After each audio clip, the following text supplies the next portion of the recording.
사랑하는 여러분들의 가정과 일터와 손노란 일들마다 하나님께서 때마다 일마다 은혜와 평강으로 더하여 주시기를 예수 그리스도의 이름으로 축복합니다.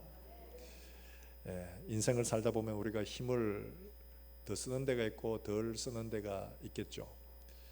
더 쓰는 데 어디서 우리의 힘을 제일 정말 힘을 다해서 쓰게 될까요? 좋은 직장 가지는 것, 좋은 집 사는 것, 재산 모으는 것, 또 건강한 일들, 평안한 노후를 보내는 이 일들에 우리의 힘을 많이 씁니다. 그래서 내가 얼마나 벌었고 얼마나 재산을 가지고 있고 내 자녀에게 얼마나 물려주고 내가 얼마나 영향을 미치고 있는가, 사람들이 나를 보고 판단할 겁니다. 좋은 차 타고 다니면 저 사람 돈 많은갑다, 성공하는갑다. 좋은 집에 살면 저 사람 재력 있는갑다. 사람들한테 가면 누구나 다 꾸벅꾸벅 인사하고 저 사람 힘이 있는갑다, 굉장히 영향력이 있는갑다, 말 한마디면 다 되는갑다. 사람들의 평가입니다. 사람들은 우리의 겉모습을 봅니다. 차를 보고 집을 보고 우리의 소위 말해서 권력, 영향력을 보고 저 사람 성공했다, 저 사람 잘 살았다, 이 평가할 겁니다. 그런데요, 중요한 것은 그 사람들의 평가가 중요한 게 아니죠. 그 사람들은 나를 알지 못합니다. 내가 어떻게 벌었는지 어떻게 이루었는지 알지 못합니다. 관심 없습니다. 우리의 삶이 진짜 평가를 받는 곳은 어디냐? 하나님 앞에서죠. 하나님은 우리에게 이렇게 말씀하십니다. 요한계시록 20장 12절에 보면 또 내가 보니 죽은 자들이 큰 자나 작은 자나 그 보좌 앞에 서 있는데 책들이 펴 있고 또 다른 책이 펴졌으니 곧 생명책이라. 죽은 자들이 자기의 행위를 따라 책들에 기록된 대로 심판을 받으니. 우리의 모든 행위와 생각도 마음도 모든 것들이 하나님의 책 앞에 펼쳐지고 그 책 속에 기록되고 있다는 거예요. 두려운 말씀이죠. 몰래카메라 찍으면 누군가 나를 감시하고 보고 있다는 것 때문에 행동이 조심스러워집니다. 하나님이 지금도 우리의 마음 심중까지도 살피시면서 그걸 기록하고 있다는 것은 굉장히 두려운 일이죠. 마지막 그날에 우리가 하나님 앞에 설 때 이 모든 책들이 펼쳐지고 누구나 다 하나님 앞에 기록된 대로 심판을 받을 것이라고 말씀을 하고 있습니다. 그렇기 때문에 우리가 이 땅에 사는 동안에 우리가 힘을 과연 어디에 써야 할까? 하나님이 보내셨으면 분명히 목적이 있을 텐데 그 목적에 따라 하나님 앞에 우리가 이렇게 살았는지 안 살았는지 하나님이 보고 판단하실 거라는 거예요. 그게 두려운 거죠. 사람들이 뭐라 그러는 건 별로 대단치 않습니다. 그 사람들은 아무리 이야기해도 나하고 아무 관계 없습니다. 그러나 하나님이 말씀하시는 것들은 나의 영원한 운명을 좌우하기 때문에 그게 두려운 겁니다. 우리의 삶을 어떻게 살아야 하는가? 양화진에 가면 외국인 묘지가 있습니다. 여기에는 우리나라에 선교하러 들어왔던 많은 분들이 묻혀진 곳이죠. 거기 가면 여러분들의 이제 묘비에 묘비명이 다 있습니다. 나름대로 뭐 이런저런 이야기가 적혀 있는데 거기 보면 루비 캔드릭이라는 선교사가 있습니다. 이 사람은 25살에 한국에 왔다가 여자분이에요. 26살에 세상을 떠났습니다. 1년도 채 사역을 못했어요. 그런데 이분이 남긴 글에는 묘비는 이렇게 적혀 있습니다. 나에게는 1000개의 생명이 주어진다 해도 그 모두를 한국을 위해 바치리라. 아이고, 한국이 뭘 그래 사랑스러워서 한국을 위해 1000개의 생명도 바칠까요? 언더우드 선교사는 그의 기도문 가운데서 이렇게 말합니다. 이 조선 땅이 얼마나 캄캄한지 빛이 보이질 않습니다. 정오와 불신과 미움과 도무지 이 가난 어두움, 도무지 빛이 보이지 않는다고 말하고 있습니다. 하나님께서 우리를 이곳에 심어두셨으니까 이곳에서 우리가 하나님의 나라를 바라보고 그렇게 소위 하나님 미랄해 주겠다는 그런 기도죠. 사랑하는 여러분들, 우리가 하나님 앞에 어떻게 살아야 할까? 우리에게 적힌 묘비명도 우리의 삶을 이렇게 단축해 주는데 하나님 앞에 기록된 하나님의 책 속엔 우리의 행위들이 어떻게 기록되어져야 할까요? 지워지지도 않습니다. 그대로 됩니다. 어떤 사람이 외국인 묘지 같은 경우는 이렇게 묘비명이 있지 않습니까? 우리나라는 뭐 묘비 뭐 이런 거 잘 없고 그냥 뭐 이렇게 상석이라고 했죠. 보면 뭐 학생 누구 묘 이래가지고 그 다음에 뭐 부인은 천원 누구고 그 다음에 첫 번째 아들 그 다음에 누구고 둘째 아들 누구고 셋째 아들 누구고 며느리 누구고 사위 누구고 뭐 이런 쭉 적지 않습니까? 가족 관계를 쭉 적습니다. 근데 이제 외국에는 묘비명들이 이제 있는데 그 유명한 묘비명들이 좀 보니까 재밌는 게 많더라고요. 근데 그 중에 이제 어떤 한 사람이 이걸 쭉 보다가 재미있는 묘비용을 봤습니다. 그 첫째 줄에 뭐라고 적혀있냐는 거, 세 줄이 딱 적혀있는데 이렇게 적혀있습니다. 나도 전에는 당신처럼 그 자리에 그렇게 서 있었소. 순간 웃음이 피식 나는 겁니다. 그리고 둘째 줄에 보니까 이렇게 적혀있는 겁니다. 나도 전에는 당신처럼 그곳에 서서 그렇게 웃고 있었소.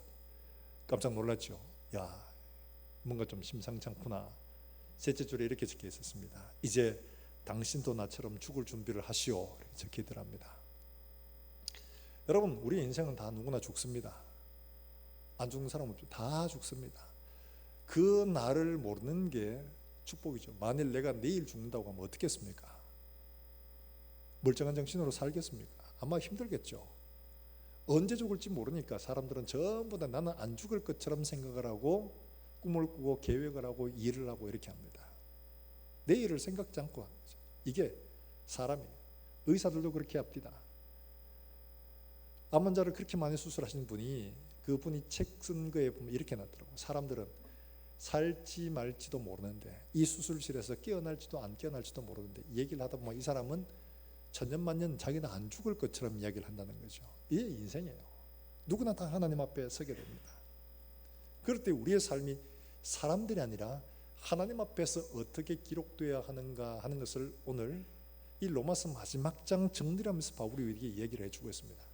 이 마지막 장 이야기를 보면 이 좀 편지라고 하기에는 조금 그렇다 이런 싶은 이야기들이 나옵니다. 왜냐하니까 이게 1절부터 나오는 이야기에 보면 16절까지는 많은 사람들을 읽어가면서 이 사람에게 이렇게 하고 저 사람에게 무난하고 이 사람은 이런 사람이고 저 사람은 저런 사람이고 이런 얘기를 16절까지 쭉 기록을 합니다. 그리고 20절까지는 거짓 교훈에 대한 경계를 주고, 그리고 25절부터는 마무리 인사를 합니다.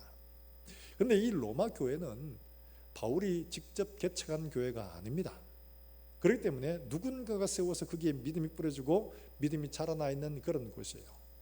아직도 안 갔습니다. 거기 있는 사람 잘 모릅니다. 그런데 바울이 이 모르는 사람에게 내가 이 사람을 추천하니까 가면 필요한 거 다 대접해주고 후한 예로 대우해주라. 내가 거기 가면 너희가 나를 해서 저기 서바나 땅끝까지 나를 좀 파송해서 후원을 좀 해라. 이 사람들에게 인사하고 이 사람에게 무난하고 이 사람을 도와주고 이런 얘기를 한다는 것은 그 받는 사람 입장에 보면, 아니 내가 그 사람을 어떻게 안다고, 그 사람이 우리하고 뭔 상관인데, 그리고 네가 우리가 교직했는 교회도 아닌데 뭐 우리한테 뭐 그런 이야기를 하나? 아마 이런 마음을 가질 수도 있을 겁니다. 그런데 이 의미가 무슨 의미를 가졌길래 바울이 이런 생각을 할 수도 있음에도 불구하고 이야기를 기록하고 있느냐는 거예요. 이야기는 이런 형식들을 보면 디모데후서 4장과 굉장히 유사합니다. 디모데후서는 바울이 그의 영적인 아들이죠, 디모데에게 옥중에서 마지막으로 보낸 편지입니다. 그러니까 유언과 같은 거죠. 거기도 보면 경계를 합니다. 복음을 거슬러 악한 일들이 일어나는 스승들에 대한 경계를 하고, 그리고 자기와 함께 했던 사람 중에 이런 사람들, 그렇게 사람들을 추천하고 첨가하고 이런 사람 조심해라 하면서 그 이야기를 합니다. 그리고는 마무리 인사를 하는데 굉장히 유사하죠. 달리 말하면 이 이야기는 종말론적인 의미, 성격을 가지고 있다는 것을 말하고 있는 겁니다. 바울이 로마 교회에 편지하면서 너희가 어떤 사람이 되었냐, 복음은 이런 것이고 그 복음을 받는 사람은 이렇게 살아야 되고 이 교회가 이런 문제를 만나면 너희가 이렇게 받아줘야 된다. 그리고 이렇게 전하고 마지막으로 그들에게 너희가 어떤 사람이 되어야 할까, 두 종류의 사람을 얘기합니다. 하나는 추천하고 인사하고 정말 기억하고 기록될 만한 사람들, 또 한 사람은 믿음에서 떠난 사람들을 이야기를 하는 거예요. 자, 우리에게 이런 이야기를 하는 것은 우리 인생 가운데 정말 우리가 누구를 위하여, 무엇을 위하여, 우리 인생의 목적이 있다면 어떻게 살아야 하는가, 이걸 다시 한 번 더 생각해 보라는 바로 이런 말씀이죠. 지금까지 나름대로 열심히 살아왔는데 열심히 살아온 이 삶이 하나님 앞에 과연 추천할 만한 그런 삶인지, 아니면 아무런 추천거리도 되지 않는 그런 종류의 삶인지, 나는 나름대로 일생을 열심히 나름대로 봉사하며 살아왔다고 생각을 했는데 하나님 앞에 서보니까 아무것도 아닌 삶이 되어 있더라. 이거보다 더 낭패가 어디 있겠습니까? 세상에 제일 불쌍한 사람은 예수 믿고 마지막에 믿음에서 인정을 못 받는 사람, 이보다 불쌍한 사람 없어요. 세상에서 마음대로 놀지도 못했고 원하는 대로 살지도 못했고 믿느라고 그냥 막 열심히 하긴 했는데 막판에 가서 믿음이 인정받지도 못하고 이보다 불쌍한 사람이 어디 있겠습니까? 기왕에 예수 믿었으면, 기왕의 말씀을 받았으면 마지막에 하나님이 기억하실 만한, 하나님이 인정하실 만한, 하나님이 추천할 만한 그런 사람으로 살게 되기를 주 예수의 이름으로 축원합니다. 먼저 바울이 이렇게 이야기를 하죠. 1절 말씀 한번 볼까요? 1절입니다. 같이 읽어봅니다. 시작. 내가 겐그리아 교회 일꾼으로 있는 우리 자매 베베를 너에게 추천하노니. 베베를 추천한다고 합니다. 이 겐그리아 교회에 베베를 추천한다. 이 이야기를 하면서 마무리하면서 베베를 추천하노니, 이 사람 내가 추천한다. 우리의 삶이 어떻게 되기를요? 추천할 만한 이런 삶이 되도록 그렇게 살라는 것을 말하고 있죠. 이게 겐그리아 교회 베베라고 하는데, 이 겐그리아가 어디냐면 지금 이 편지를 쓰고 있는 것은 고린도라는 곳입니다. 고린도 굉장히 음탕하고 큰 항구 도시죠. 그런데 이 겐그리아에서 한 10km 정도 떨어진 아주 작은 항구 도시가 바로 겐그리아입니다. 이 겐그리아에서 어떤 일이 있었냐? 바울이 자기가 서원한 일이 있어서 서원을 따라 머리를 깎았던 적이 있습니다. 바로 그곳이 겐그리아입니다. 그곳에 복음을 직접 전하지는 않았지만 고린도에서 복음을 전한 것 때문에 복음이 흘러가서 겐그리아에도 교회가 서게 되고, 그곳에서 충성된 사람들이 일어났는데 그 사람이 베베라는 겁니다. 여자입니다. 이 사람은 나와 우리의 보호자다 할 만큼 모든 것들을 잘 돌보아주는 이런 사람이었어요. 너무 믿을 만하니까 바울이 이 베베 손에다가 이 로마서를 들려서 로마 교회에 전달하도록 부탁을 한 겁니다. 정말 신실하니 그렇죠. 당시는 예수를 믿는다는 건 굉장히 위험한 일이었거든요. 그런데 믿지 못하면 그렇게 하지 못하잖아요. 그런데 이 사람을 그렇게 믿을 만하니까 편지를 손에 들려서 로마에 보내고, 내가 이 사람을 추천한다 이렇게 말을 합니다. 추천한다. 말 그대로 추천한다는 말입니다. 너희 교회에서 이 사람 일 시켜도 충분히 충성된 사람이다. 어떤 일이든지 맡겨도 된다. 이런 말이죠. 그리고 나의 보호자가 되었다. 필요한 것들을 다 채워주고 해주는 이런 사람이다. 이 보호자가, 이 말은 프로스타시스라는 이 말은요, 앞장서서 일하다는 이런 표현이 있습니다. 앞장서서 돌보다 하는 이런 말이에요. 그러니까 이 사람은 어떤 일을 할 때 자기가 먼저 앞장서서, 봉사할 일 있으면 내가 먼저 앞장서서, 어떤 일을 도와줘야 할 때 내가 먼저 도와줄게요. 뭐 필요한 거 없으세요? 딱 보고 이분에게 이게 필요하겠다 이러면 그걸 앞장서서 먼저 해주는 바로 이런 사람이었다는 거예요. 나중에야 마지 못해 하고 도와줍시다, 제발 좀 도와주세요 이래가 마지 못해 숟가락을 넣는 게 아니고 필요를 찾고 먼저 그 사람을 도와주는 바로 이런 사람이었다는 거죠. 그러니까 바울이 굉장히 신뢰할 만한 이런 사람이죠. 그러니까 이 사람에게 편지를 들려서 로마에 보냈던 거죠. 자, 그 다음에 나오는 3절에 나온 누가 나오는지 한번 보십시다. 3절에 누가 나옵니까? 같이 읽어봅니다. 시작. 너희는 그리스도 예수 안에서 나의 동역자들인 브리스가와 아굴라에게 문안하라. 4절입니다. 그들은 내 목숨을 위하여 자기들의 목까지도 내놓았으니 나뿐 아니라 이방인의 모든 교회도 그들에게 감사하느니라. 이 브리스가는 브리스길라의 애칭입니다.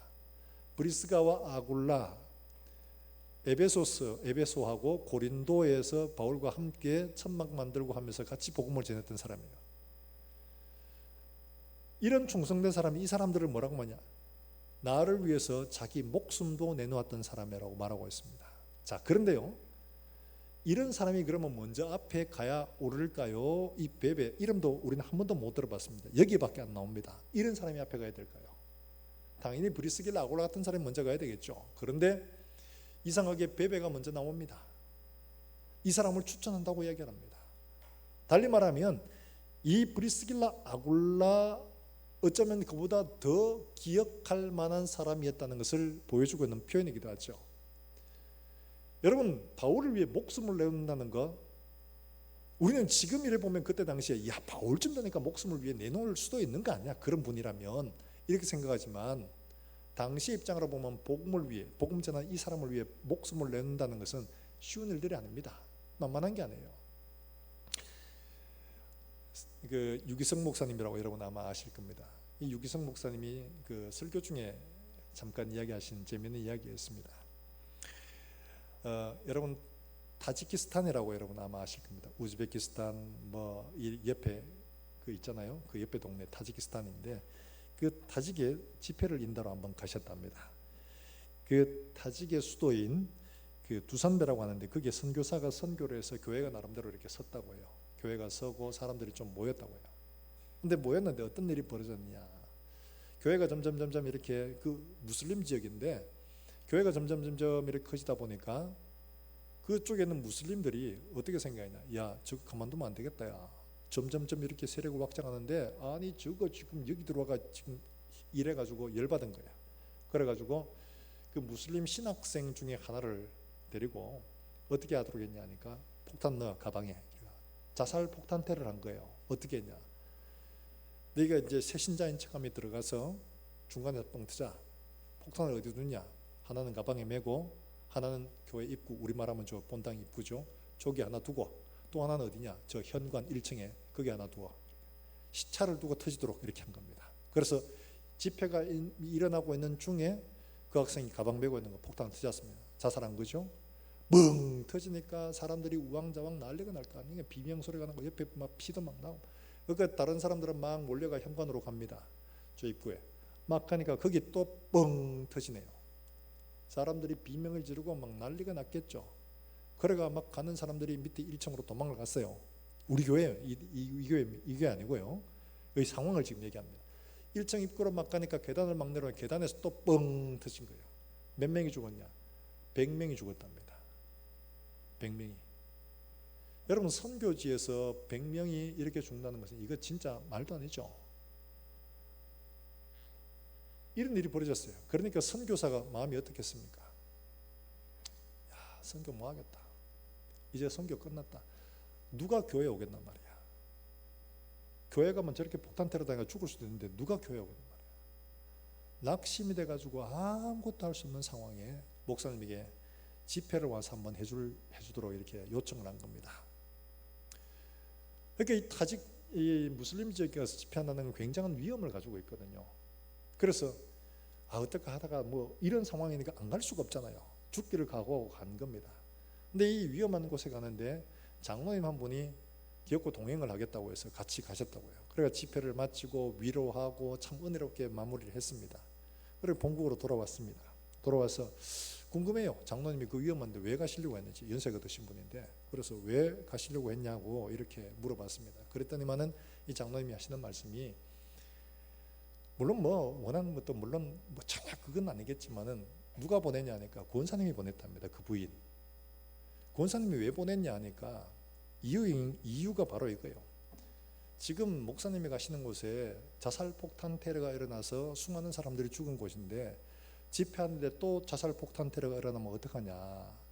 만약에 그런 위험한 조짐이 보이거든 당신이 얼른 목사님을 밀어내고 거기 엎어져라 이게 폭탄 위에. 그렇게 하러 보냈다는 거예요. 보낸 권사님도 참 대단하지만은 그걸 듣고 또 따라간 장로님도 참 대단하죠. 이유가 뭐냐? 목사님 복음 전하는 데 있어가지고 당신은 살 만큼 살았으니까 당신이면 죽어야지. 목사님 복음 전하고 그래야지. 그렇게 보냈다는 거예요.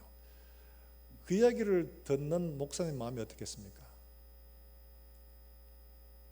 브리스길라 아골라 생각이 안 나겠습니까? 야, 내가 뭐라고 나한테 나를 위해 한 게 아니지만 복음을 위해 주를 위해 한 거지만 정말 잊을 수 없는 거죠. 마태복음에 예수님께서 그렇게 말씀하셨습니다. 선지자 이름으로 선지자를 대접하면 선지의 상을 받을 것이고 누구든지 이 작은 자 하나에게 냉수 한 그릇이라도 대접하면 하늘에서 결단코 그 상을 잃어버리지 않는다라고 말씀을 하고 있습니다. 복음을 위해 내가 목상을 뻗어치내고 내가 그 폭탄 터지는데 내가 엎어져야지 라고 하는 이 사람에게 하나님은 어떻게 하시겠습니까? 기억하고 기념할 만한 이름이 되지 않겠습니까? 바로 이걸 이야기하는 겁니다. 저 사람이 좋아서 그런 게 아니에요. 하나님의 복음을 위해서 우리가 어떻게 동력자가 되느냐 하는 바로 이걸 말하고 있는 거죠. 여기에 있는 이런 사람들은 전부 다 유대인들만 있냐? 그게 아닙니다. 거기에 보면 다양한 종류의 사람이 있었습니다. 거기에 보면 9절에 보면 우르바노라는 사람이 있죠. 이 사람 이름은 이런 이름이 독특한데 이건 왕족 이름이랍니다. 왕족 중에는 흔하지 않는 이름이라고 해요. 뿐만 아니라 거기 보면 가이오 23절에 나오는데 23절에 가이오는 나와 온 교회를 돌보아주는 사람이라고 말했는데 이 사람은 고린도에 있을 때 바울이 머물던 집 주인으로 이렇게 생각이 됩니다. 그러니까 이 일행들을 다 먹여주고 재워주고 한 필요를 채워주는 굉장히 그래도 참 말하자면 재력이 있지만 굉장히 선한 사람이죠. 그 성의 재무관 에라스도 대단히 높은 사람입니다. 말하자면 그 고린도 지역의 재정을 담당하는 사람이에요. 굉장히 높은 사람입니다. 그 사람도 예수를 믿고 있고 또 뿐만 아니라 10절에 보면 아리스토블로의 권속이라는 표현이 나오죠. 이 아리스토블로라는 사람은 누구냐니까 헤롯의 손자인 아그리빠 왕이 있습니다. 그 사람의 형제입니다. 그리고 이 사람은 글라우디오 황제의 친구이기도 합니다. 그가 죽은 후에 후견인이 되었던 글라우디오의 모든 소유가 다 넘어갔습니다. 그래서 글라우디오의 소유가 된 종들이죠. 그러니까 이 사람은 원래는 소위 말해서 아리스토블로의 종들이었는데 글라우디오의 종이 되었던 바로 그런 노예들입니다. 그 다음에 11절에 나기수라는 사람이 나오는데 이 나기수라는 사람도 흔한 이름이었지만 역사 속에 나기수라는 사람은 어떤 사람이냐 하니까 노예로부터 자유인이 되고 글라우디오 황제의 비서까지 된 사람입니다. 여기 이 사람이 글라우디오가 죽고 그 다음에 네로가 등극을 하자 이 사람도 결국 죽었죠. 자살하고 했는데 그의 가족 중에는 예수 믿는 사람이 있었다는 겁니다. 그러니까 바로 이런 사람들, 높은 사람들, 낮은 사람들 또 뿐만 아니고 거기에는 보면 어떤 사람이 있냐 하니까 이런 사람도 있습니다. 거기에 12절에 벗이라는 사람이 있죠. 벗이라는 게 이게 뭐냐, 페르시스, 곧 그 페르시아인 일 말합니다. 그러니까 다양한 종류의 사람이 있다는 것을 말합니다. 그 다음에 13절에 보면 루포와 그의 어머니 이렇게 말하는데 이건 누구냐 하니까 예수님이 십자가를 지고 가실 때에 예수님이 쓰러지셨잖아요. 그 십자가를 군병이 시골에서 온 사람을 잡아가지고 대신 지게 했습니다. 그 사람이 구레네인 시몬인데 시몬의 아내와 그의 아들들이라고 이렇게 이해를 합니다. 학자들이. 그러니까 이 사람들은 구레네 사람, 아프리카 사람, 시커먼 사람이에요. 그런데 그 사람조차도 여기에 언급이 되고 있는 거예요. 그러니까 이 말은 어떤 거냐 하니까 지금 여기에 사역하는 사람들, 함께 추천하고 일하는 사람들, 인정받을 만한 사람은 정말 다양해요. 부자도 있고 권력자도 있고 가난한 사람도 있고 노예도 있고 외국인도 있고 다양한 사람들. 이게 복음 안에서 하나님 앞에 기록되고 기념할 만한 이런 사람들은 우리가 생각하는 그런 종류의 사람들만이 아니라 너무 스펙트럼이 다양하더라는 거죠. 달리 말하면 믿음은 차별하지 않는다는 거예요. 충성도 차별하지 않습니다. 하나님의 은혜는 차별됨이 없다는 걸 보여주고 있는 거죠. 누구나 다 하나님 앞에 이런 충성된 사람으로 설 수가 있다는 것을 보여주는 겁니다. 바울이 기념하고 기억할 만한 그런 믿음을 가진 사람으로 누구나 다 될 수 있다는 것을 보여주고 있는 말씀이죠.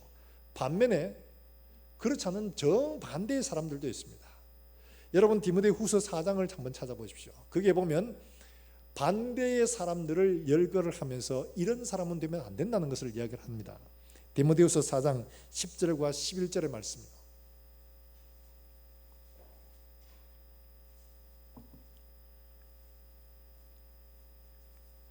디모데후서 4장 10절과 11절의 말씀 우리 같이 한번 읽어볼까요? 10절부터 읽어봅니다. 시작. 데마는 이 세상을 사랑하여 나를 버리고 데살로니가로 갔고 그리스게는 갈라디아로 디도는 달마디아로 갔고 누가만 나와 함께 있느니라. 내가 올 때 마가를 데리고 오라. 그가 나의 일에 유익하니라. 여기 그리스게 그 다음에 디도는 사역을 위해서 보냈습니다. 그런데 데마라는 사람은 골로새서의 제일 마지막에 보면 바울의 편지를 대필하는 사람으로 나옵니다. 바울이 감옥에 있습니다. 골로새서 쓸 때도. 그런데 그 편지를 대필한 사람이 데마라는 사람이에요. 달리 말하면 이 사람은 바울과 함께 사역하면서 바울의 능력도 보고 하나님의 은혜도 보고 이런 일들을 많이 본 사람이었어요. 믿음으로 시작했지만은 이 사람은 어떻게 됐냐? 세상을 사랑해서 가버린 거예요. 믿음으로 시작했다가 세상이 좋아가지고 가버린 거예요. 그래서 디모데전서에서는 이렇게 말하죠. 믿음과 착한 양심을 가지라. 어떤 이들은 이 양심을 버렸고 그 믿음에 관하여는 파선하였느니라. 그 가운데 후메네오 알렉산더가 있으니 내가 사탄에게 내준 것은 그들로 훈계를 받아 신성을 모독하지 못하게 하려 합니다. 이렇게 말하고 있습니다. 이들도 처음에는 다 믿음으로 시작했던 사람이에요. 그런데 이 사람들은 어떻게 됐냐? 양심을 버려버리고 믿음에선 파선을 해버렸다고 말합니다. 이런 상태가 되어버렸어요. 디모데후서 4장 16절에 마지막으로 바울이 말하는 건 이렇습니다. 많은 사람들이 함께 했죠. 그런데 이렇게 말합니다. 내가 처음 변명할 때 나와 함께 한 자가 하나도 없고 다 나를 버렸으나 그들에게 허물을 돌리지 않기를 원하노라. 마지막 죽음을 앞둔 바울이 디모데에게 편지를 하면서 처음 복음 전할 때 그 능력 보고 은혜 받고 많은 사람이 동역을 했는데, 일부는 이렇게 추천하는 사람도 있지만 일부는 많은 사람들이 다 떠나고 누가만 나와 함께 있다. 누가만 나와 함께 있다. 남겨진 사람이 많지 않더라는 겁니다. 사랑하는 여러분들, 누구나 다 같이 믿음으로 시작을 하고 하나님의 은혜를 받지만은 끝까지 하나님 앞에 기록되고 기념될 만한 이름들은 흔하지 않다는 걸 말합니다. 왜 그럴까요? 이때 당시 예수를 믿는다는 것은 목숨 내놔야 하는 일이에요. 예수를 믿으면 공직에 나갈 수도 없습니다. 재산을 몰수당할 수도 있습니다. 심지어 죽음의 위협도 당하게 됩니다. 그러니까 예수 믿는 것들이 쉽지 않다는 거죠. 처음에는 은혜 받고 시작을 했는데 살기가 어렵고 여러 가지로 많은 고난들을 당하다 보니까 아이고 너무 힘들다, 너무 힘들어. 그러니까 믿음을 버리는 사람들이 여기저기 나타나더라는 거죠. 이게 바울이 마지막으로 그에게 이야기하는 겁니다. 사랑하는 여러분들, 우리도 지금 믿고 나름대로 오랫동안 믿음 생활을 해오고 있습니다. 그런데요, 한번 생각해 보십시다. 지금 내가 하나님 앞에서 어떤 사람으로 기억될 수 있을까? 한번 생각해 보십시다. 여러분, 그게 육아 대통령이라고 말하는 온영 박사님, 아마 아시는 분들은 아실 겁니다. 이분이 지금 우리나라에서 막 애들 하는 데는 굉장히 거의 뭐 독보적이라고 말할 수 있겠죠. 굉장히 유명한 분이에요. 근데 이분이 일화가 재밌는 게 있더라고요. 이분하고 상담을 하려면 얼마나 기다렸는지 진짜 연결하기가 너무 힘든답니다. 그만큼 스케줄이 많고 그래요. 그러니까 한 번은 지방에서 이제 강연을 하고 올라오는 게 고속도로에서 뭐 이렇게 있었나 봐요. 고속도로에서 화장실에 이제 가게 됐는데 이분을 알아본 어떤 엄마가 있었는가 봐요. 애 엄마가. 그래가지고 이분이 화장실에 갔는데 화장실 그 옆칸에 들어가서 고해성사를 했답니다. 박사님 이러면서 우리 애가 사실 이러고 저러고 한데 이거 어떻게 하면 좋습니까? 이러면서 가는데 여러분 생각을 해보세요. 거기까지 따라가서 할 만큼이나 이분이 그리 유명한 사람이에요. 근데 이분이요, 이제 한 번은 남편도 의사거든요. 그래서 둘 다 시간이 없으니까 토요일 한번 건강검진을 했답니다. 건강검진을 했는데 건강검진을 쭉 하고 이제 토요일에 둘이 이제 다 하고 뭐 잘 갔다 와 이러고는 놀다 뭐 그렇게 했죠. 각자가 했는데 자기 선배가 이걸 하면서 그렇게 하더랍니다. 다 하고는 뭐 어때요? 이렇게 하니까 담도 있는데 좀 안 좋은 게 보여. 뭐예요? 이렇게 물었더니만은 의사니까 알잖아요. 그 용어를. 뭐예요? 그러니까 악성종양으로 보인다는 거예요. 이거는 열어봐야 이거 사진상 모양으로는 확실히 이게 악성종양으로 보이는데 이건 열어봐야 안다. 그러면 선배 이거 얼마 되겠어요? 이렇게 물었어요. 아마 길면 한 6개월 될 거야. 얼마나 청천벽력 같은 이야기입니까?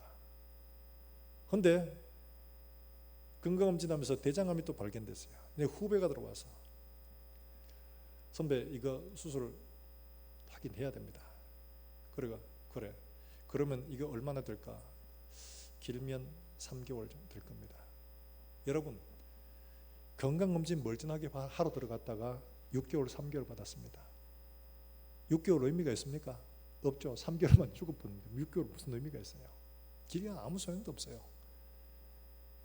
그리고 담례가 그 다음에 이제 토요일날 하고 보고 바로 그 다음 주에 수술 날짜를 잡았습니다. 그래서 수술을 하러 들어가는데 이 의자에 시트에 누워 가는 게 아니고 걸어서 나갔답니다. 자기 수련을 하면서부터 계속 같이 했던 그 간호부장인가 그분이 계셨는데 이분 손잡고 막 들어가는데 씩씩하게 들어가는데 딱 가는 그 길에 하나가 다 걸리더랍니다. 그 하나가 누구겠어요? 우리 엄마들은 알죠? 누구겠어요? 내 새끼 걸려요. 자기 아들이 다 걸리더랍니다. 아들이 딱 생각이 나는데 이거를 담아둘 수가 없더라는 거예요. 이분 표현대로 의하면 목 놓아 울었답니다. 그 짧게 가는 그 복도에서 자기 아들을 부르면서 누구야? 엄마가 미안해. 누구야? 엄마가. 여러분 목놓아 부른다는 게 어떤 거 알죠? 그냥 막 엄마가 미안해. 엄마가 미안해. 엄마가 미안해. 내가 한 번 더 손잡아주고 내가 한 번 더 사랑해준다고 안아줄 걸. 한 번 더 애 물놀이 좋아하니까 한 번 더 물놀이 해줄 걸. 한 번 더 바빠도 놀이동산 가줄 걸. 내가 한 번 더 이렇게 해줄 걸. 한 번 더 이렇게 해줄 걸. 이게 생각나는 거예요. 눈물 콧물 애 이름 불러가면서 그렇더라는 거예요. 자, 여러분, 우리가 살아가고 있는 삶의 현장들 속에서 이분이 지금 기억하는 건 자기의 프로젝트, 명성, 돈 아무것도 아닙니다. 자기의 가장 소중한 것들이 그때 드러난 거예요. 이게 제일 중요해요. 그 중요한 손 한 잡아주고 한 번 안아주고 밥 한 번 나눠 먹고 얘한테 물놀이 한 번 해주는 거, 그게 그렇게 소중하더라는 거예요. 사랑하는 여러분들, 심리학자들이 공통적으로 얘기하는 건 마지막에 임종을 하는 사람들에게 물어보면 세 가지 공통적으로, 여러분들이 얘기하는데 이를 찾아보니까 공통적인 세 가지가 있더라고요. 후회하는 세 가지. 첫째는 뭐냐 하니까 내가 하고 싶었던 일들을 못했던 거, 이게 후회가 되는 거예요. 내가 이거 꼭 하고 싶었는데, 내가 이거 꼭 하고 싶었는데 이거 못한 거. 두 번째가 뭐냐 하니까 관계입니다. 내가 누구하고 어떤 관계로 이게 맺혀져 있는데 이걸 못 본 게 이게 후회가 돼요. 그게 뭘 대단하다고. 그때는 그 죽을 똥 살 똥 모르고 왼수지간처럼 했는데 이제 보니 그게 중요한 거 하나네요. 하나님 앞에 갈 때 보니까 그거, 야, 내가 왜 그랬던 거, 이거 못 풀었던 게 후회가 되는 거예요. 또 하나는 나누지 못했던 거. 그저 내 것 이러면서 막 모아 이것만 했지 좀 더 나누어주고 베풀어주고 한 번 더 손잡아주고 이거 못했던 게, 이게 후회가 되더라는 거예요. 이 공통적으로 세 가지입니다. 이 사람에게 지금 자기의 명성, 물질 이런 것들은 프로젝트 아무것도 중요한 게 아닙니다. 정말 중요한 게 딱 드러나는 거예요. 여러분, 우리가 하나님 앞에 서게 될 때 우리에게 지금 있는 일들 가운데 정말 남겨지고 기록되고 기념해야 할 일들이 어떤 것인가를 한번 생각해 보십시다. 뭘까요? 저는 이분의 이야기를 들으면서, 이분 예수 믿기 때문에 그런 생각이 듭니다. 아, 엄마니까 저럴 수 있겠다. 근데 나는 어떨까 하는 생각이 들더라고요. 하나님 앞에 설 때가 두렵지 않을까 하는 생각이 드는 거예요. 하나님 앞에 설 때. 여러분 그렇지 않겠습니까? 우리가 하나님 앞에 설 때가 두려워지면 우리가 지금 하고 있는 일들을 점검할 수밖에 없습니다. 내가 하고 있는 일들이 그렇게 중요한가? 지금은 이것 때문에 목숨 걸고 그러면 안 돼요, 그렇게 해야 돼요 막 하는데 이게 그때도 그럴까 하는 이런 생각이 들더라고요. 사랑하는 여러분들, 우리의 삶이 하나님 앞에서 정말 베베와 같이 브리스가 아굴라처럼 하나님이 이렇게 기억할 수 있는 이런 우리 모든 성도들이 될 수 있기를 주의 이름으로 축원합니다. 김제에 가면 금산교회라고 있습니다. 우리 척 교회인데요. 이 금산교회는 테이트 선교사라는 분에 의해서 이제 세워지게 되는데, 이 교회를 처음 시작하게 된 집은 누구의 집이냐니까 조덕삼 장로라는 분의 가정에서 방한 칸네조가 거기서 먼저 시작을 했어요. 이 조덕삼 장로가 누구냐면 여러분 아마 뭐 아시는 분은 아실 겁니다. 최형 의원, 전 국회의원이죠. 이분의 조부랍니다. 조부. 이제 이분이 이제 자기 방 한 칸 내줘가지고 아랫방에 거기서 이제 시작을 했어요. 그러니까 이제 교회가 점점 커지니까 자기 사과밭을 내줘가 거기 교회를 건축을 했어요. 교회를 지었습니다. 사람이 많아졌습니다. 이제 사람이 많아지니까 당연히 장로를 뽑아야 되겠죠. 장로를 뽑습니다. 투표를 합니다. 누가 장로가 돼야 할까요? 당연히 조덕삼 씨가 장로가 돼야 되겠죠. 근데 누가 장로가 됐냐 하니까 누가 됐겠습니까? 거기에 머슴으로 있던 사람이 된 겁니다. 머슴으로 있던 사람 누구냐니까 이름이 이자익이라고 하는 분이에요. 이분이 장로가 됐어요. 투표했던 사람 전부 어떻겠습니까? 아이고 이거 큰일 났다. 저 사람이 됐는데 저 사람은 안 되고 이 사람이 됐으니까 머슴이 됐잖아요. 머슴이. 보통 사람도 아니고 머슴이 됐어요. 난리가 났겠죠. 그런데 이 조장로가 어떻게 했냐니까 저분은 나보다 믿음이 훨씬 좋습니다. 훨씬 더 경건하고 저 사람이 정말 잘된 겁니다. 이러고는 인정해주고 그분이 무슨이라고 글을 모르니까 자기 아들하고 같이 서당에 보내가지고 글을 깨치게 한 거예요. 그리고 난 다음에 어떻게 했냐, 평양신학교에 보내가지고 신학을 공부하게 했습니다. 목사를 만들어서 자기 교회로 다시 목사로 데리고 온 겁니다. 자기는 그때야 장로가 돼가지고 이 목사님을 섬기게 된 거예요. 집주인, 교회주인, 땅주인, 부자가 자기 머슴을 목사님 섬기는 거예요. 쉽겠습니까? 우리는 보통 내가 이 교회에서 어땠는데, 내가 이러죠. 하나님이 기억하실 건 어떤 것일까요? 하나님이 기억하시는 것은 사람의 관계가 아니라 하나님 앞에, 복음 앞에 우리가 어떻게 행동하느냐, 바로 이것이 하나님이 기억될 만한 일들이라는 거죠. 사랑하는 여러분들, 우리는 이와 같이 하나님 앞에서 기억될 만한, 기록될 만한 이런 우리 모든 성도들이 될 수 있기를 주의 이름으로 축원합니다. 중요한 건 바로 이것입니다. 말라기 3장 16절에 주님이 이렇게 말씀하고 있습니다. 여러분 말라기 한번 펴볼까요? 마태복음 앞에 있습니다.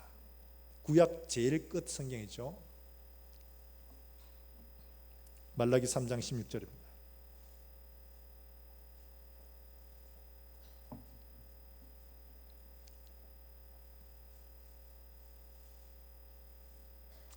우리 찾으셨으면 한번 읽어볼까 같이. 3장 16절입니다. 시작. 그때에 여호와를 경외하는 자들이 피차에 말하며 여호와께서 그것을 분명히 들으시고 여호와를 경외하는 자와 그 이름을 존중히 여기는 자를 위하여 여호와 앞에 있는 기념책에, 할렐루야, 요한계시록에 있는 말씀과 같죠. 그 앞에 있는 기념책에 기록해 두셨다고 말합니다. 아까 조덕삼 장로는 내가 이 교회에 세웠으니까 조덕삼 기념교회 이런 거 전혀 안 합니다. 이분은 마지막에 자기 묘비마저도 없앴습니다. 세우지 말아 했어요.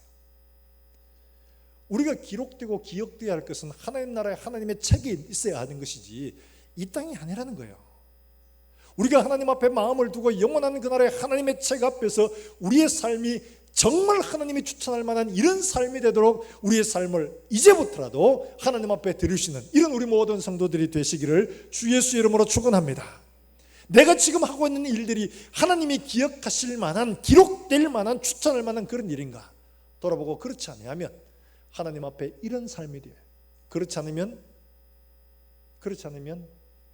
믿음에서 파산하고 떠나버리는 삶이 될 수도 있습니다. 이렇게 우리가 하나님 앞에 믿음으로 결단하고 살게 되면 사탄이 와, 잡아라, 믿음 진짜 좋다, 그럼 믿음을 잘 이루어가도록 우리가 협조하자 이래가지고 옆에서 절대로 건드리지 않고 그냥 믿음 생활 잘하도록 이렇게 만들어주냐면 그렇지 않습니다.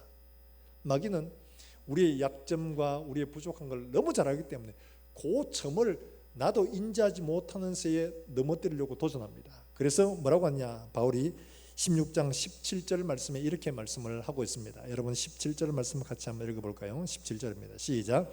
형제들아, 내가 너희를 권하노니 너희가 배운 교훈을 거슬러 분쟁을 일으키거나 거치게 하는 자들을 살피고 그들에게서 떠나라.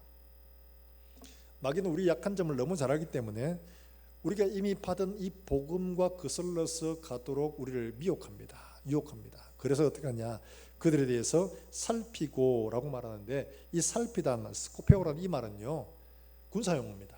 경계를 서다 이런 말입니다. 경계 서는 거예요. 달리 말하면 감시하고 보초로 서서 누가 들어오지 못하도록 철저하게 살펴보는 이것이 바로 이 살피다는 이 말이에요. 이 말은요 누가가 한 번 쓰고 신약성경 전체에서 바울이 5번 했습니다. 그럴 만큼 우리가 살피고 경계하는 일들을 주의하라고 우리에게 말하고 있는 거죠. 군대에서는 이렇게 말합니다. 작전하다가 실패한 지휘관은 용서할 수 있다. 그런데 경계에 실패하는 지휘관은 용서가 안 된다. 어떻게 보면 작전에 실패하면 훨씬 더 손실이 크기 때문에 그게 용서가 안 될 것 같죠.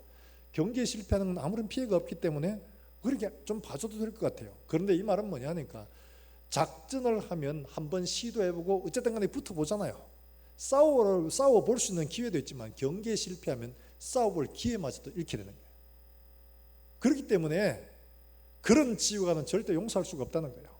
싸우다가 실패하면 용서할 수도 있어도 교훈을 얻을 수가 있지만 경계에 실패하면 싸움 자체를 할 수가 없는 상태가 되어버리는 거예요. 우리가 하나님의 말씀을 받고 믿음으로 살려고 애를 쓰고 이 믿음의 길에 나가다 보면 마귀는 우리의 약한 점을 너무 잘 알고 있기 때문에 우리가 눈치채지도 못하게 그 뜻을 딱 놓습니다. 넘어지게 합니다. 지금 우리가 봐왔다시피 로마 교회뿐만 아니라 초대교회에 어떤 문제가 있었습니까? 야, 믿음으로는 안 돼. 할례 받아야 돼. 율법 지켜야 돼. 그래야 구원받아. 사람들을 미혹했죠.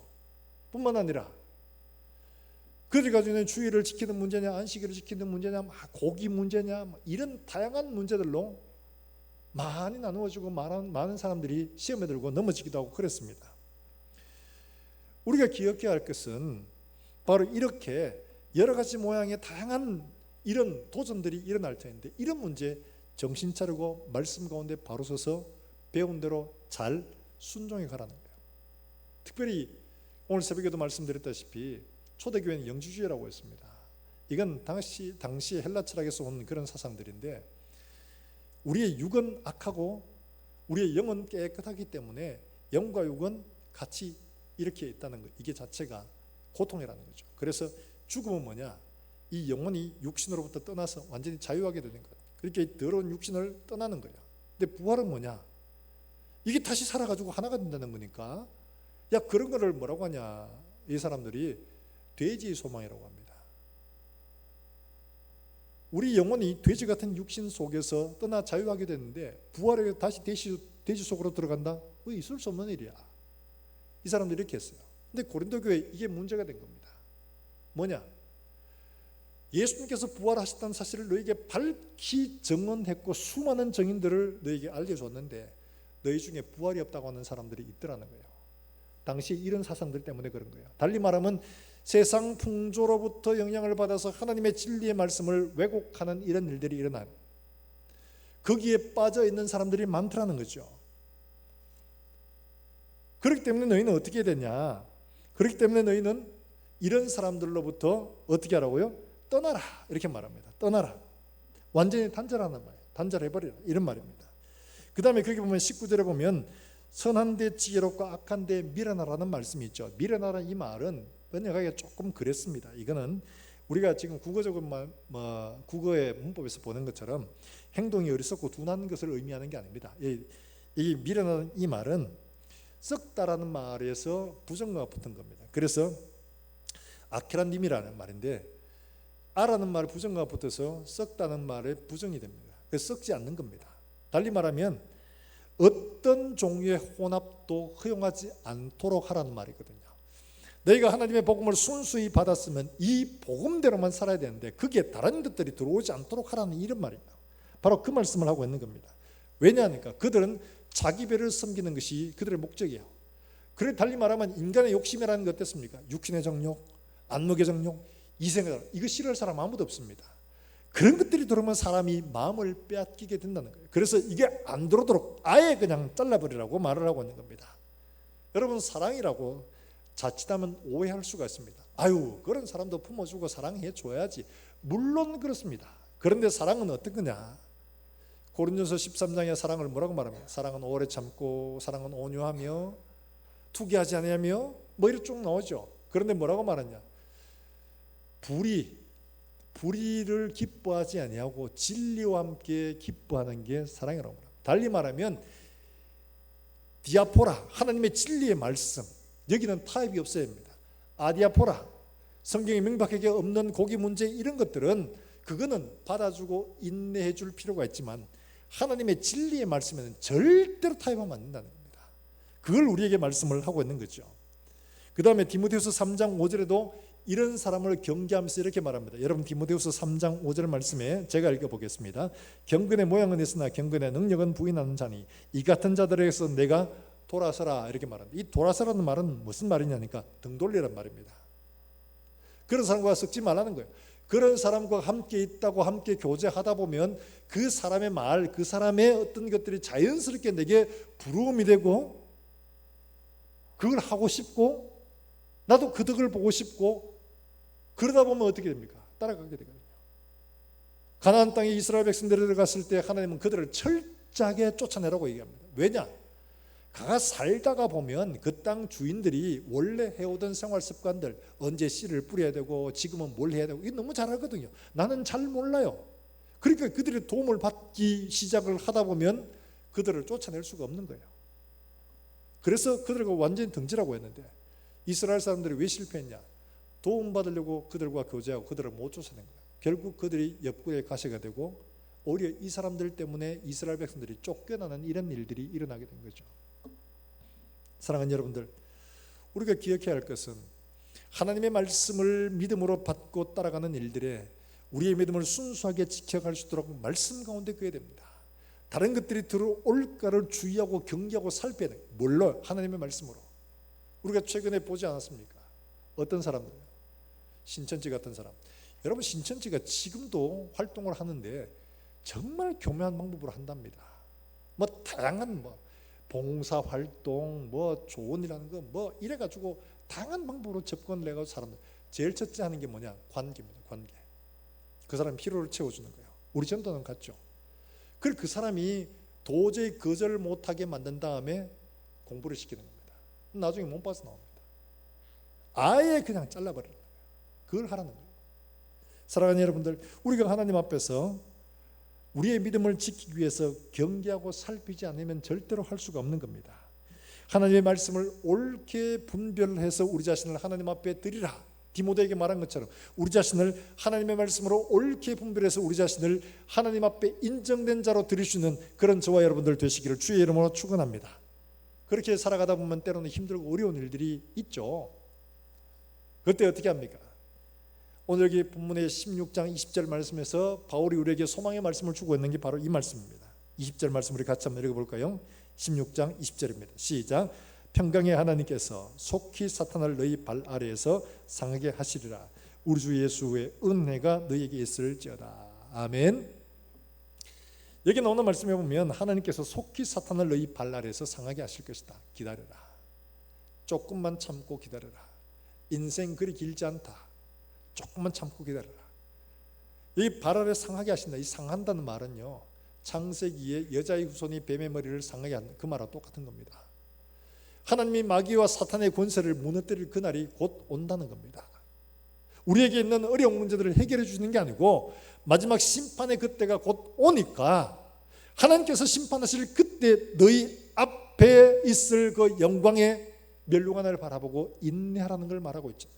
사랑하는 여러분들, 우리가 하나님 앞에 바울이 권면한 대로 우리의 삶이 정말 복음으로 추천할 만한 그런 삶인지 겨우 구원만 얻는 이런 것인지, 기왕 예수를 믿었으면 하나님이 기억하시고 추천할 만한 이런 믿음의 삶을 살아갈 수 있는 저와 여러분 되시길 주의 이름으로 축원합니다. 하나님의 기념책에 기록할 만한 그런 믿음의 장부들로 하나님 앞에 모두가 설 수 있기를 주의 이름으로 축원합니다. 결심하고 가는 일들이 어려움을 만납니다. 힘든 일을 만납니다. 마귀는 유혹합니다. 그럴 때 기억하시기를 바랍니다. 얼마 남지 않았다. 얼마 남지 않았다. 속히 상하게 하시리라. 이 말씀을 붙들고 넉넉히 이겨서 마침내 하나님 앞에 영광스럽게 승리하는 우리 모든 권속들이 되기를 주 예수 이름으로 축복합니다. 이 시간 우리 함께 찬송하고 기도하겠습니다. 주께서 주신 동산에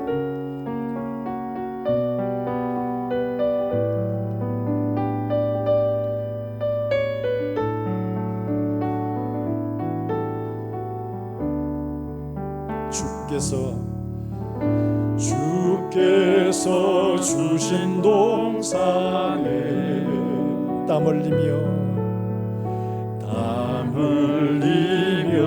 씨를 뿌리며 내 모든 삶을 드리리.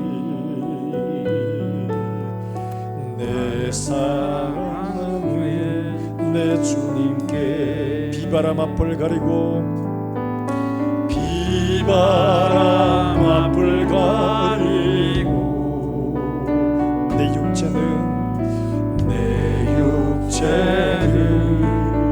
쇠잔에 져도 내 모든 삶을 드리리.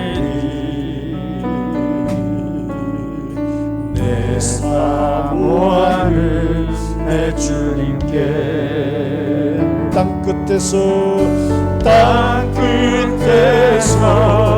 주님을 맞으리 주께 드릴 열매 가득한 곳 땅 끝에서 주님을 뵈오리 주께 드릴 노래 가득한 곳 땅의 모든 끝 찬양하라 주님 오실 길 예비하라 땅의 모든 끝에서 주님을 찬양하라 영광의 주님 곧 오시리라. 우리가 이제 함께 기도하실 때 우리가 하나님 앞에 땅 끝에서 만날 그때에 우리의 손에 하나님 앞에 드릴 열매가 있게 하시고 하나님 앞에 드릴 찬송이 있게 해주시기를 원합니다.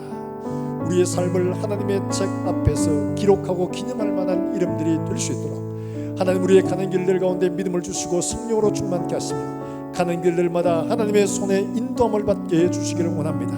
승리하는 그럼 되어서 하나님 아버지 하나님의 책에 기록되어져서 기념할 만한 칭찬받는 삶이 될 수 있도록 성령 하나님 은혜를 베풀어 주시기를 원합니다.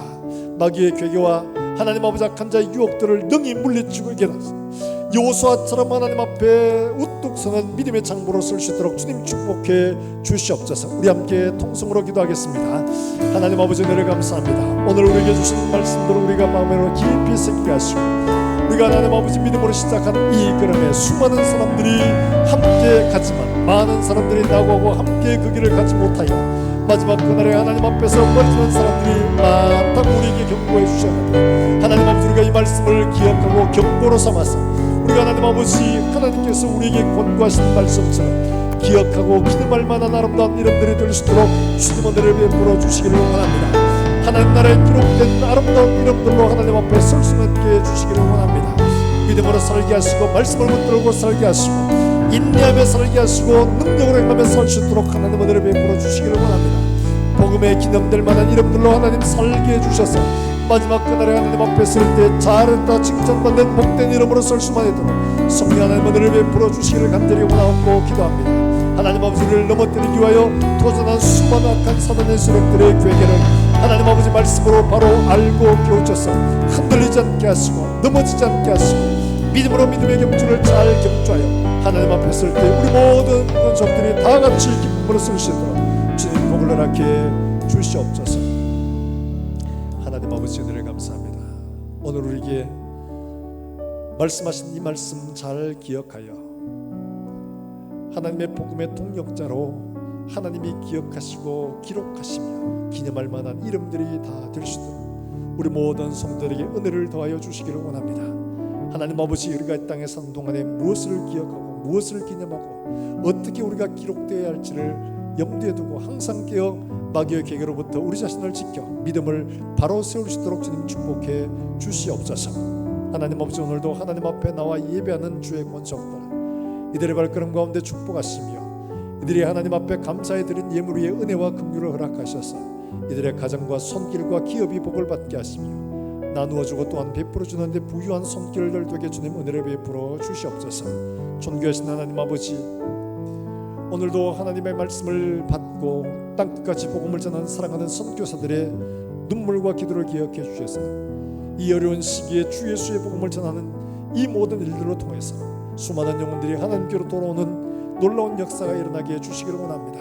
우리 교회가 이와 같이 쓰임받을 수 있도록 함께 협력하고 돕는 교회가 될 수 있도록 주님 은혜를 베풀어 주시기를 간절히 원합니다.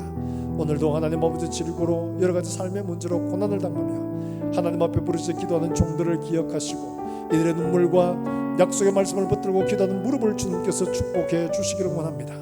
믿음으로 승리하게 하시고 결단코 문제 앞에 굴복하지 않고 하나님이 기억하실 믿음의 장부로 주님 세워 주시옵소서.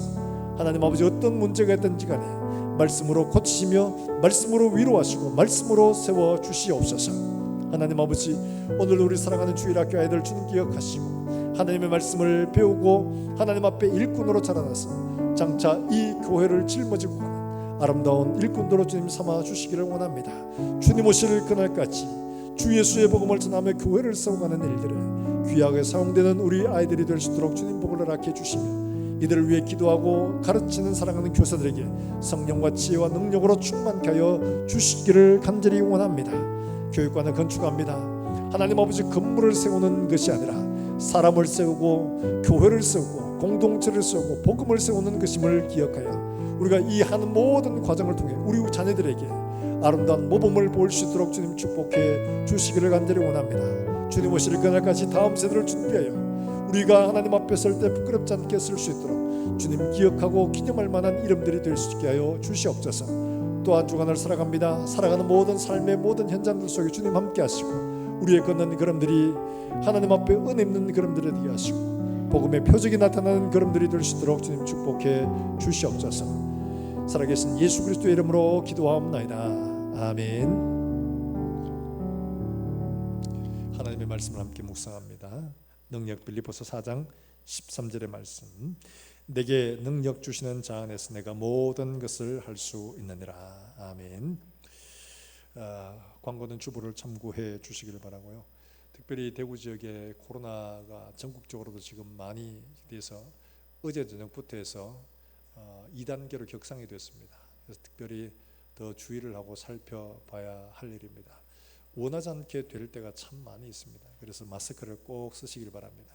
제 아는 지인도 지난번에 서문교에서 그 확진된 아이를 1대1로 가르쳤어요. 다른 애가 안 오고 걔만 혼자 나와가지고 선생님이었어요. 그러니까 옆에 앉아가 공부를 한 거죠. 성경 공부를 했는데 얘가 확진됐기 때문에 검사를 받아야 됐죠. 다 받아요. 식구들. 다행히 음성이 나왔어요. 왜 그러니까 가르치는 내내 마스크를 안 보고 꼭 쓰고 있었기 때문에. 마스크 꼭 잘 쓰시고 그래서 건강하게 이 어려움들을 정말 잘 헤치고 나갈 수 있는 우리 모든 성도들 되시기를 주의 이름으로 축원합니다. 우리 다 일어나서 함께 찬송하고 예배를 마치겠습니다. 너의 가는 길에 주의 평강이 있으라.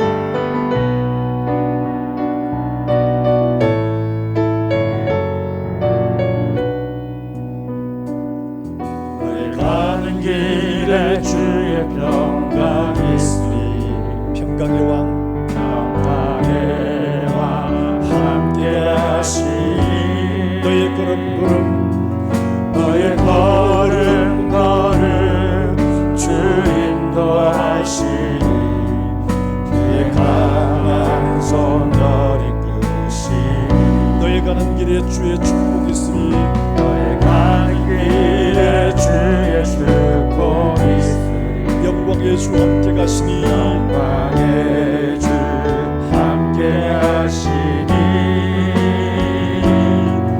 내가 밟는 모든 땅 주님 다스리니 너는 주의 길에 빛게 되니 주님 나라 위하여 주님 나라 위하여 길을 떠나는 나의 영제여 이 한주간도 말씀을 받고 믿음으로 살아 우리의 가는 길들 가운데 하나님이 함께 하심으로 말미암아 승리하는 그런 길이 될 수 있도록 주님 은혜를 베풀어 주시기를 원합니다. 나라 주 예수 이름으로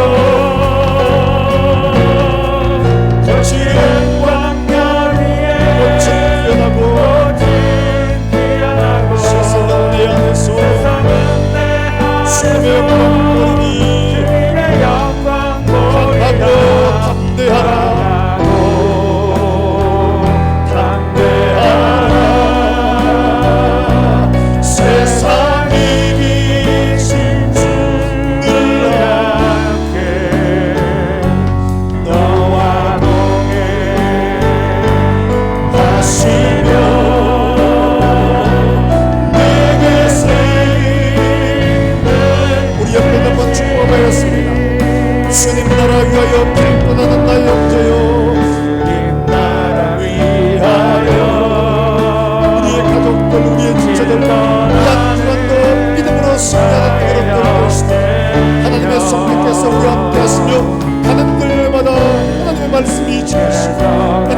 인하여 믿음의 승리가 이루어지는 이 한 주간 되게 하여 주시기 바랍니다. 주 예수의 이름으로 아멘. 거칠은 광야 위에 온전 편하고 피어나고 세상은 내 안에서 주님의 영광 보리니